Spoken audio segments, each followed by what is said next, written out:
بسم اللہ الرحمن الرحیم۔ السلام علیکم ورحمۃ اللہ وبرکاتہ۔ ہم آپ کو حافظ اسلامک ٹی وی میں خوش آمدید کہتے ہیں۔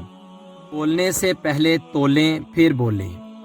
رسول اللہ صلی اللہ علیہ وآلہ وسلم نے فرمایا، آدمی اپنی زبان سے اللہ کی ناراضگی کی بات کہتا ہے اور وہ اس میں کوئی حرج نہیں محسوس کرتا، حالانکہ اس بات کی وجہ سے وہ 70 برس تک جہنم کی آگ میں گرتا چلا جاتا ہے۔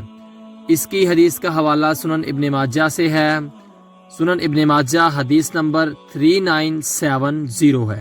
نبی کریم صلی اللہ علیہ وآلہ وسلم نے فرمایا، اگر کوئی شخص تیرے گھر میں کسی سوراخ یا جنگلے وغیرہ سے تم سے اجازت لیے بغیر جھانک رہا ہے تو تم اسے کینکر مارو جس سے اس کی آنکھ پھوٹ جائے، تو تم پر کوئی سزا نہیں ہے، نہ گناہ ہوگا، نہ دنیا کی کوئی سزا لاگو ہوگی۔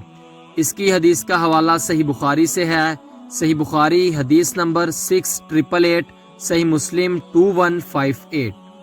رسول اللہ صلی اللہ علیہ وآلہ وسلم نے فرمایا، اللہ تعالیٰ ظلم کو چند روز دنیا میں مہلت دیتا رہتا ہے، لیکن جب پکڑتا ہے تو پھر نہیں چھوڑتا۔ اس کی حدیث کا حوالہ بھی صحیح بخاری سے ہے۔ صحیح بخاری حدیث نمبر 4686، 4686 ہے۔ نبی کریم صلی اللہ علیہ وآلہ وسلم نے فرمایا، آباد رہے وہ شخص جس نے میری حدیث سنی اور آگے پہنچائی۔ آپ اپنے عزیزوں کو یہ ویڈیو لازمی شیئر کریں تاکہ وہ بھی ثواب حاصل کر سکیں۔ ملتے ہیں آپ سے اگلی ویڈیو میں، تب تک کے لیے اللہ حافظ۔